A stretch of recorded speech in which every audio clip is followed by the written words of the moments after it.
This is gonna get bad for you, bro. Like, you need to stop this right now. Nobody got time for your bullshit. You literally operating the battery of the body. Exactly. And then that's when we learned that, oh shit, she got a whole ass husband. And they're both keeping these big ass secrets from each other. Him gambling away all of their money. Her and her rendezvous. I can feel the passion. Yes. Because you know how Doug pisses me off so much. Hey y'all, welcome back to Dem Gates, a Beyond the Gates weekly podcast where Brian H. Waters and Queen PR dissects the latest episodes of the new hit show Beyond the Gates. We'll break down all the plot twists, character arcs, and iconic moments with our unique perspectives and a whole lot of love. Hi everyone, I'm Queen PR. And Brian H. Waters here. Welcome back to Dem Gates, our weekly Beyond the Gates podcast, where we unpack the characters, the storylines, and all of the scandals that happen beyond the gates in Fairmont Crest. So we do a weekly recap pod, but we also do episodes weekly where we unpack some of the exciting aspects of the show. So tonight we're going to be digging into the character of Doug McBride. Where did he go wrong? I feel like Doug wouldn't have been somebody we would have done a deep dive on. Mm-hmm. But I asked this in the Reddit boards. I asked this on the Facebook, Dem Gates. Is Doug on borrowed time? So it looks like it. So we're recording this the week of September 22nd. Yeah, Tuesday night. Tuesday night. So there was a coming attraction where Vanessa is in bed with Joey Armstrong and she gets a call from Jacob at the police station. So there, of course, the rumor mill, everyone on our Facebook page is like, oh my God, I think they finally clipped Doug. And if I have to admit, it might be about that time only because he is not smartening up. He is really just digging himself in such a bigger hole. And it doesn't look like he's going to be able to come out of it. I mean, but he's your favorite character. Doug McBride is not my favorite character. He is such a lame. Yeah. Okay, so just some intro, some background information on Doug McBride. Ben Carson. What? That's his. I always felt his character was based on Ben Carson. Who's Ben Carson? Did you really just ask who Ben Carson is? Carson. You know I'm bad with names. Give me some context here. Gifted Hands. Everybody had to read that book. The surgeon who tried to separate the Siamese twins, and then he ran for president, and every black community turned against him. Oh, okay. Maybe I'm just out the loop. I didn't. Every time I see him, I'm like, that's Ben Carson. Oh, okay. I didn't do social media for a hospital, so. No, I know. I'm not. He was. You know what it is though. He was a Baltimore legend. Oh, so. But anyway, then he became so a doctor that went left. A surgeon that went left. Yes. So that's the connection with Doug McBride. Got you. Okay. So he is played by Jason Graham. Mm-hmm. We mentioned he's a heart surgeon. He's the husband of Vanessa McBride. We learned recently that they're high school sweethearts, which explains a lot. And they have twins who just went off to college. Oh. And he is introduced to the audience as the gambler. Like, he has a gambling addiction. He is... I did some reading and he, the synopsis for his character is he is Fairmont Crest resident gambler who has an addiction. So we meet him. Our first impressions of Doug. Yeah. It was, so before the gambling stuff, I thought, oh, okay, cool. I told you, Ben Carson. But I was like, a black surgeon. Yeah. And anybody who knows something about surgeons, they're confident. We have two on the show. We got Ted and Doug. Yeah, right. And then they're usually like confident, sometimes arrogant. He didn't come off that way. No. He felt like very family. Like, you see how he interacts with Shanice and Ashley. It's like, oh, okay, he like, oh, we here to have fun. Yeah. But then I saw he kept gambling and gambling. And I'm like, this is not good. This is his vice. Yeah, it's his vice. So I want to, hopefully there are some Sopranos fans that watch Dem Gates. But when I looked at Doug McBride's character, I automatically thought of the character in The Sopranos. Okay. Who basically, people like Joey Armstrong, their job is to identify people like Doug. People that have money People who clearly have a weakness for this, who doesn't learn, who will literally go to the edge every single time, borrow all the money that they can borrow because they know they don't care about the tens of thousands of dollars that Doug is losing every night. They're thinking long-term, big picture. Mm-hmm. So Joey Armstrong is already like, okay, I know who your wife is. I know you have money. You're a heart surgeon. And I need to launder my money eventually. So I promise you that Joey Armstrong already had the bigger picture when it came to Doug, especially after he tried to stop Doug multiple times and knew like, okay, so nothing's going to stop you. So I'm going to put my heels in you. And that's exactly what he did. And now we see the situation that Doug and Vanessa are now in. Now, sticking to his gambling addiction, there were signs that he was going to stop, that he was going to get better for a while. And then we also seen how it affected his medical career. That was the thing right there for me. Because, and I remember we was watching this as this was unfolding, and it was like, nah, bro, you don't went too far. You're a heart surgeon. Now, and you remember when this came up, I told you about that viral video that went crazy on social media. People didn't like the fact that surgeons would like listen to music and dance around while they doing surgery. Hey, replacing the heart. Oh, hell. And what the fuck? And I'm like, okay, oh my God. When I do my job, right, I can edit and have some music in the background. So I kind of gave it some grace. I just felt like we didn't need to see that, right? But him having his hands all messed up and, you know, he punches stuff and his mind is elsewhere. I'm like, you're going too far, bro. You're going too far. Somebody need to sit him down. He did have someone sit down with him, and that was his friend Randy that he grew up with. And Randy, who worked for Joey Armstrong in some capacity, was like, yo, like, you're doing too much. Like, you need to stop. Randy also has Joey Armstrong's ear where they're like, oh, shit, they're like.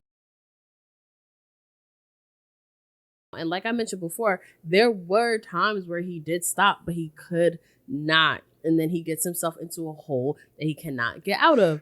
And the character that I was thinking of earlier from The Sopranos is Davy Scatino. Ooh, okay. And this gets really bad because in the show, I guess I'll say spoiler alert, is it got so bad that he ended up having to give away his son's car for collateral. And then Tony Soprano's dumbass gives the car to his daughter. His son and their daughter go to high school together, are like best friends. And he pulls up and she's like, is that such and such's car? And that's how much these gambling addictions. I saw that. Yeah, probably in like the first season? I don't know. Okay. What season it is, but maybe you did see it. But these gambling addictions like trickle down because we're talking about hundreds of thousands of dollars sometimes. That guy, Davey on The Sopranos, he owned a sporting goods store. They was like, oh, that's ours now. Like, he ended up having to file bankruptcy. They stole things. They laundered money through it. Like, it was a thing. And Tony even admits to Davey, oh yeah, this is what I do. I'm like, you were prey. Like, he's seen Davey coming a mile away. Joey seen Doug coming a mile away. Randy, being the best friend, tries to do something. So speaking how it trickles down, let's get into his marriage with Vanessa. Because now Vanessa, and we'll definitely talk about Vanessa and Joey Armstrong's relationship, but yeah, I hope Doug's around for that. Doug got Vanessa in bed with Joey Armstrong because of the money that he owed. And Joey was like, you know what? Let's say everything is good. Let me just launder money in your account and I'll give y'all money on top of that. So that's what I'm saying. Joey Armstrong had a bigger picture. Yep. Now let's talk about his marriage with Vanessa. Because we meet Vanessa and Doug, not knowing that they're married, but we see Vanessa clearly, you know, with the entanglements and shenanigans that she likes, you know, that she likes to do around town. And then that's when we learn that, oh shit, she got a whole ass husband. And they're both keeping these big ass secrets from each other. Him gambling away all of their money, her and her rendezvous. What was your first impression of Doug and Vanessa's marriage? Thought it was weird, but it was, you know, a soap opera marriage for sure. But I think the thing that shocked me when she was like, oh, I thought you was doing you. And I was like, so first of all, you mean to tell me you could have been out here freaking off too? But you rather gamble away all your money. Exactly. Like all the money you got, you're a heart surgeon.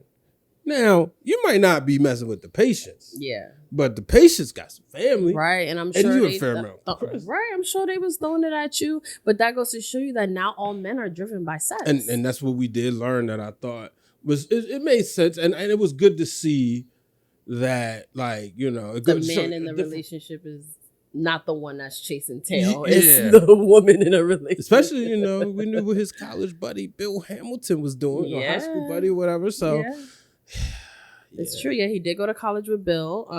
He grew up with Randy. Just some more background on Doug. So his open marriage with Vanessa, we learned about that.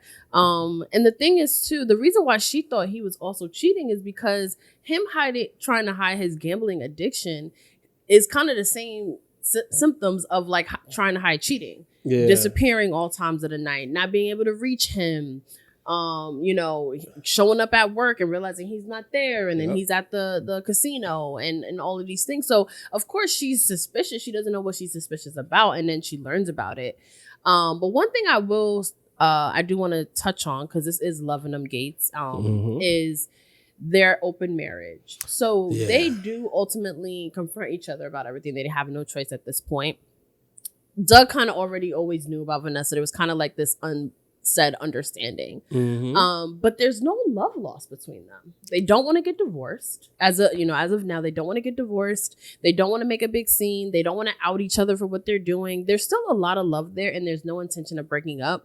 As someone who I would say is more of a traditionalist when it comes to relationships, like, how do you feel about open marriages and seeing it on Beyond the Gates with Vanessa and Doug? You would be surprised. This bitch is buying prostitutes. You'd be surprised to learn that I'm always just a guy who just thinks that what works for you works for you. You know what I mean? I have my vision of marriage. Like me, I don't want to see my wife with somebody else. Like if I was to sit up there and say, all right, we're gonna get married, whatever, I don't want to sit up there like I don't even want to hear about your past. Like, and it's no disrespect. It's that's then. I don't need to know about it. Let's move forward, right? Like I said, it's no disrespect. So let alone be out here sharing you and putting you. No, bro. Now, I do find those things interesting for people who do. Because like, so how does that work? So is that what gets you going? Yeah. So I will never disrespect somebody's kink. Like, you know, it's the thing. I don't kink shame. You know what I mean? As long as you don't do nothing illegal, if you know what I mean. I don't want to say that on the channel, but you know where I'm going. But if it's consensual, by all means, because there's enough consensual buddies out here. My first favorite rapper, Mace, said in the song Jealous Guy, track 17 on Harlem World, girls run like buses. Whatever you're not willing to do, there's 100 more that's willing to do that. And in this case, men. But the fact is that they don't want to get a divorce. They just want to they want the companionship, the partnership, the building, the legacy. And then for her sex, I don't want to say addict, but her sex appetite, he's like, go get somewhere else. It's just like if somebody say, all right, she can't make the macaroni and cheese the way I like it, but my wife can't make it, but he can't fix the car the way I like it, but by all means, if that works for y'all, move forward. Okay. See, and we do learn that it's always been a thing that Vanessa had more of a sexual appetite than Doug. Yeah. That's, that was always there. And then we always have to remember as well, like, they are high school sweethearts. Like, before then, like that, I mean, Vanessa's probably the only woman that Doug's been with, if we think about it, which would say a lot. And Vanessa, she has a little bit of an adventurous side. We learned that, like I mentioned before, buying prostitutes from Joey Armstrong and stuff like that. So there is this like foundation. She was on that computer. She was like making them appointments. She said, "Oh, I got a real estate showing, and then I got this dick appointment." Yep. We might have to block that out. No, but that's safe. Yeah, I know. But if you watch and listen to Love and Dem Gates, Vanessa McBride is one of my absolute favorite characters on the show. Oh, really? She is. Yes, she absolutely is. But we learned that. But I do think one thing that you did say though is like, not wanting to see your partner with someone. I think Doug still doesn't want to see it. I think it was better when it was just like, okay, I know my wife be off doing her thing.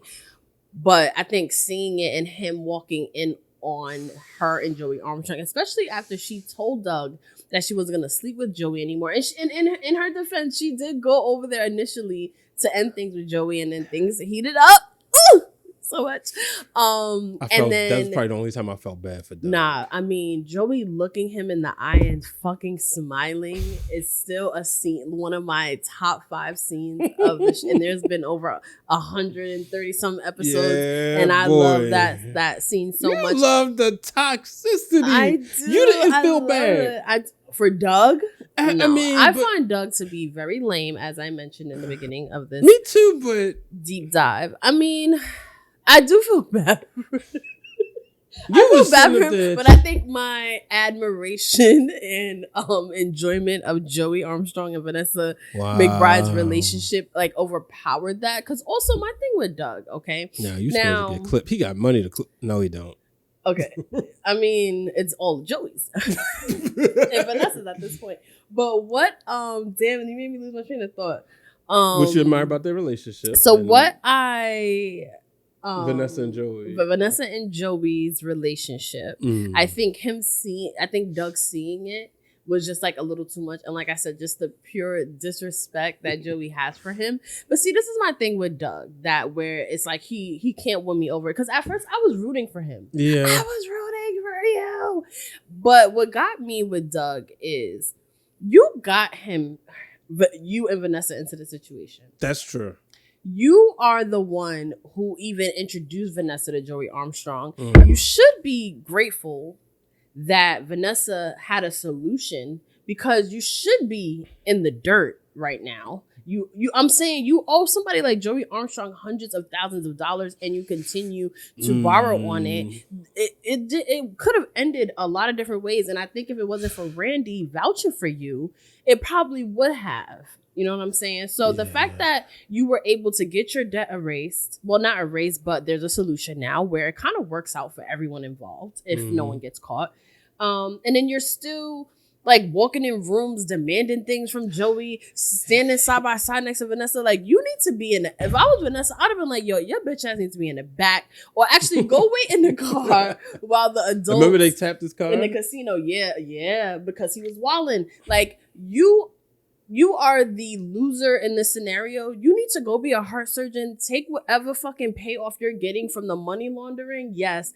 And mind your business. You walking into the casino trying to demand things to Joey and walking in with Vanessa, like all of that, like Doug, like no, like you are a lame. Like you need to take responsibility for how getting them into the situation and moving on. The fact that you are with Randy, losing control of the situation that you already never really had control of, trying to plot, going to Bill Hamilton and all of that, like he needs to chill.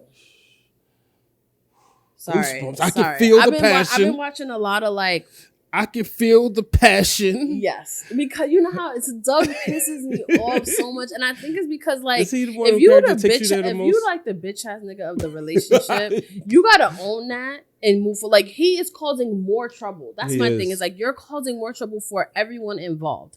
Now, I want to hear your thoughts, but I do want to note that I did respect how him and Vanessa saved Randy's life because Randy botched that job. See, you gotta also hire better people, Joey. Yeah, he botched that job with the other creepy guy, and they were going to get rid of him. And I do love that. I do love how Doug and Vanessa came together and was like, "Nah, you're not about to kill my childhood best friend. You know, get out of town." But then he's still mixing with getting Randy. Like, how you feel about that? Does Doug need to just go sit down somewhere? He just honestly, he just need to take the L. You know what I mean? He should have went and took the L. He should have went and sat in the corner. Understand, like, look, you lived. You know, because Vanessa said, no, you're not going to do nothing to him. We're going to clear this. He should have just took the L. He should have, if he didn't want to be a surgeon, he was like top surgeon or something. He didn't want that no more.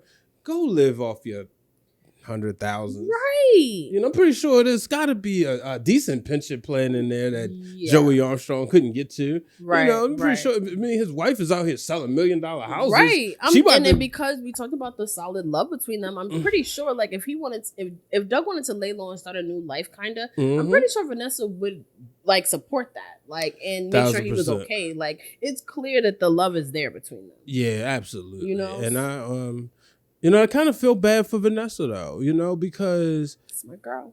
As much as she was expecting kind of him to be doing him, but whatever. It sucks that he was lying to her because I don't like that in any relationship. Right. The deceitfulness. So I feel bad for her. And the fact is that he's just not man enough for her. Wow. Like, when you really think about it, and maybe that might be what attracts her to him, because she can kind of yo. High school sweethearts, though. If you make it, and they made it past college, they always say if high school sweethearts can make it past college, they're on a good trajectory because you change so much. Right. Clearly, with the changes, you know, because they're empty nesters and they still haven't broken up. Right. So that's and they don't thing. Want to. Yeah. So that's why I feel bad for her, because we see it. She don't see it yet, but we see, like, your man life in danger. It is. If he probably never gave Joey the eye and never tried to sit there, never tried to call Bill Hamilton. Yeah. And that's the other thing too. Like, it just again lame. Your poor judgment. Like, and it's clear, like, the situation Doug got himself in, like, clearly you exercise poor judgment. Let's talk about it. It, like, your operations, like, people's lives are in your hands, and you were fucking up at work because of this gambling shit. So, and the thing is,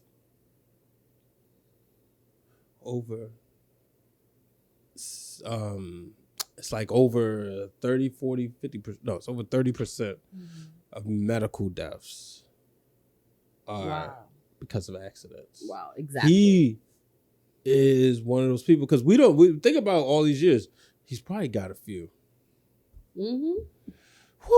It's sad to say. I do also want to mention another part of his character is Ted Richardson was the one that had to fire him, or basically, like, quietly retire him, because he was becoming a liability. And that was at the time. Ted was at, like, kind of like his low. Yeah, you know? And it was something that he had to do. Oof. I mean, you are a cardiac surgeon. Yeah. Like, there is literally nobody got time for your bullshit. You literally operating the battery of the body. Exactly. Doug.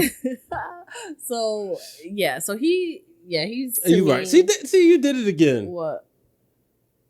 I was this way and I was feeling bad for him. I convinced you that you reminded me. Because he also trusted Bill Hamilton and went to Randy and Randy, like, he was just like, wait, why would you trust him out of all people? You know what I'm saying? Like, come on, dude. Also, listen to Randy, Doug, because at the point of recording this, we don't know what happens to Doug. There are heavy implications that he could possibly be hurt or even clipped. Finally, so we really, we don't know. But I saw on a Reddit board where somebody said, "I'm on an island by myself." I don't remember the user. Apologize. But I was like, y'all think it ends for Doug this week? And they was like, I'm on the island by myself. I stand. And then somebody said, I'm bringing chips with you because I'm with it. And it's just, that's what I love about the gatekeepers, man. Like, and seeing all these people just come together for Beyond the Gates is so much fun. But it's a lot of people that feel the same way we do about Doug McBride. Right. And, of course, you do got to sympathize with him. I personally don't want him to get clipped, only because I really enjoy talking shit about him. I love and hate watching everything that he does on TV because he's just so smug, and I'm like, you are an idiot. Like, you look so crazy right now. So I personally don't want him to get clipped. Also, I don't want anything to get in the way of Vanessa and Joey. Because it ain't gonna be fun no more. Yes, exactly. So I don't know where or how. The dynamic shift of the hospital. You think about like how it's going to affect Shanice and how it's going to affect Ashley, Madison. Like we got to think like all these characters. I think maybe he just needs to get scared. Like maybe like something happened to him where he's just like, all right, I'm gonna, because he keeps going like it's like, come on, Doug. Like, Joey's not even thinking about you. He's thinking about your wife. So you should let that be the case and just leave the situation alone. Okay, that is my plea to Doug. And if, let's say, I'll wait till the last few episodes of the Doug McBride character, it was really, really fun watching his demise. I mean, let me because it reminded me of a Soprano storyline. Let me put you on game real quick. It won't be the last episode. Okay. Because if we don't see a niggas body, come back to life. He come back to life. His evil twin might pop up. Or he gonna be in all the dreams. Yep. Yo, long live Doug McBride, the best cardiac surgeon and gambling addict of Fairmont Crest. Well, he's a better, this is a good one. He's a better surgeon than Jacob is a detective. Yeah. Oh, I thought you was gonna say Andre as a photographer. That too. Wait till we get in those other characters, man. So it was really fun to unpack Doug McBride's character, where he went wrong. Where did he go wrong though? Beyond the Gates. So we want to hear from you all. How do you feel about the Doug character? Do you have as strong of feelings as like maybe I do? Do you think he still has hope? Do you think his character is going to live? Do you think him and Vanessa might get back together to where they were before? We want to hear from you gatekeepers, because talking to other gatekeepers and Beyond the Gates fans, like that's kind of what makes this so much fun for us. And if this is the end, yes, what we wearing to the funeral? I don't. We'll post a photo, because we'll definitely have a moment of silence for Doug McBride for sure. I also want to know from Maybe you guys. The shark. I know we might be, but long live Doug McBride. But let's say he does get clipped or is attempted or something like that. Do you think that would finally get Vanessa to want to leave Joey Armstrong alone? Because she made it clear to Joey, like, I love Doug. Like, don't do anything. Actually, yeah. But I think it'll make Joey even crazier, because she is... Remember we said this on one of the episodes.